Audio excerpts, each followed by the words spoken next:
Hello everyone, welcome to another video. In this video, we are going to learn about how to perform pen test on Jenkins. So Jenkins are quite popular these days, like it has been used in every organization for CI/CD integration and automation and so many different things. So in one of my recent engagement, I've been asked to perform pen test on multiple server where I found Jenkins instance running, and I have gone ahead performing remote code execution and accessing different files and so many different things. So in this video, we are going to see how we can offensively perform pen test on Jenkins, right? So for this demo purpose, I have taken one of the vulnerable hub system named as Jarbas. So I will quickly go there. So Jarbas is a VM that you can download from this link. It says 1.1 GB and just load to your VMware player or VirtualBox. I have loaded with my VMware player, so it has loaded successfully. Let's go ahead and perform a net discovery. So net discover, and I will 0/24. Okay, so here is our target IP address 192.168.233.144. Remember, I have kept my VM in your net mode. So nmap-sv and provide my target IP address. So I'm just following the CTF approach to make you better understand, or you can also download the VM and try on your own system. So if you see here, it has four different port open: 22, 80, 3306 and 8080. So let's go ahead and browse them. So let's go ahead and browse this 80, which will take the Jarbas application. All right, so let's go ahead and browse colon 8080, which also looks like to be an HTTP. Yeah, so this looks as the Jenkins login. So after some enumeration, you will find one particular path having your credentials, right? This one access.html. So this looks like MD5. You can easily crack them. So if I copy this value and I'm not a robot. So you will find the password to be VIPSU. So let's go ahead and log in with this. So this is my password and this is my credential.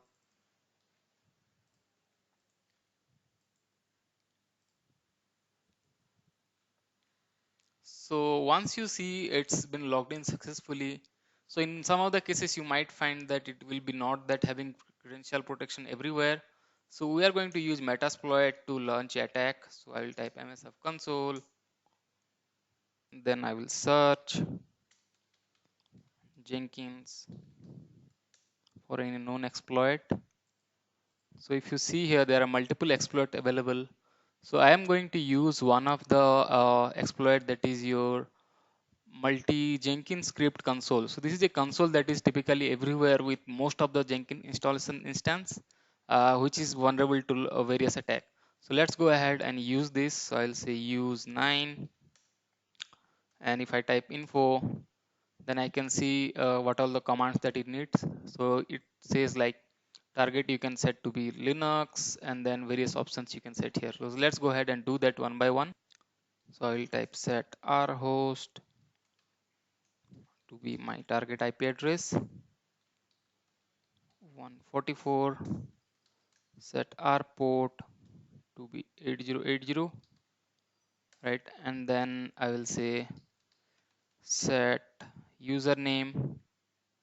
So you might not have to set the username, it is unauthenticated. So over here it is an authenticated one, so I have to provide the credential and set password, whatever we have found from here, that is VIPSU. So once this is done, if you type so target,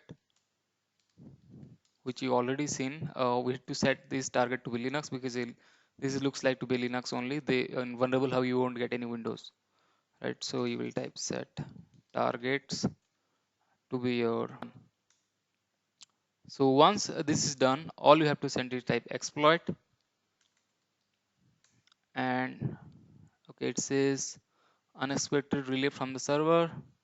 Okay, let me check why. If I type info, okay, port is 8080, set r host is done, target URI. So in this case, target URI is Jenkins. Let's try change it to slash only, right? So once this is done, Let's go ahead and execute it.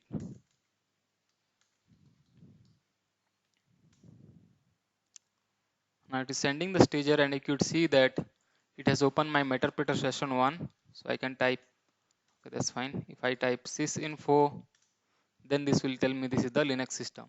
So this is the Meterpreter way to find out or exploit this particular vulnerability. Let's see how we can perform this attack manually. So every Jenkins instance will have this Jenkins manager.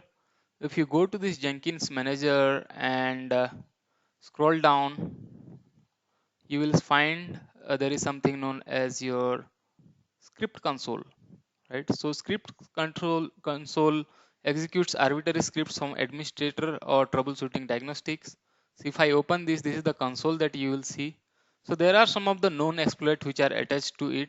So I am going to use one of the GitHub link where a guy has posted a. If I open it here, this is the particular code which I'll put in the description also. So if you simply copy this code script console, you will see this. So instead of localhost, we have to change the IP address to our IP address where we will get the reverse shell 137. Let's say the port is 8044 only. Now if you could see here, the command is cmd.exe.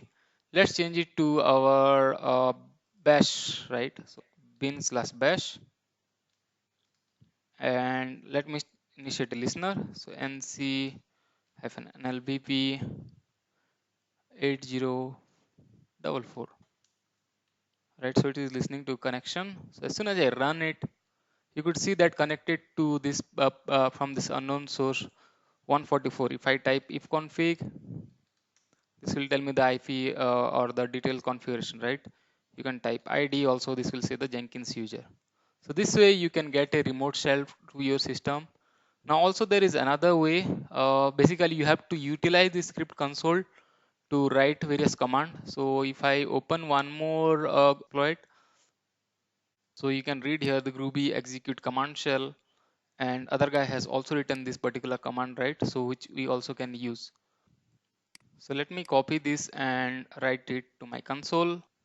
And if you see here, even here also this is ipconfig. So if you are targeting Windows system, then ipconfig is fine. But because it is here Linux, so I can type ifconfig.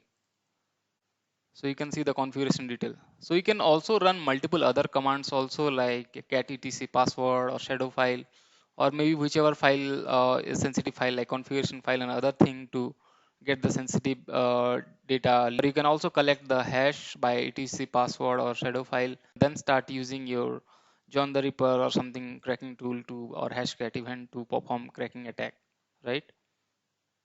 Also, I have seen another guy written a small piece of code, which is the, I think, the shortest one. So if you copy and paste it, instead of cmd.exe, you can type your usual ls command, right? And see whether it is returning something or not. If you type run, then probably it will list the directory like the usual ls output. So this is also another way of getting a remote code execution done. Probably you need to replace the ls command with your reverse shell. So these are the different way you can perform pen test on your Jenkins. So here I have taken examples of Groovy script. So you can read about this Groovy script from this link only. So this way you can perform pen testing on your Jenkins environments. I hope you like this video.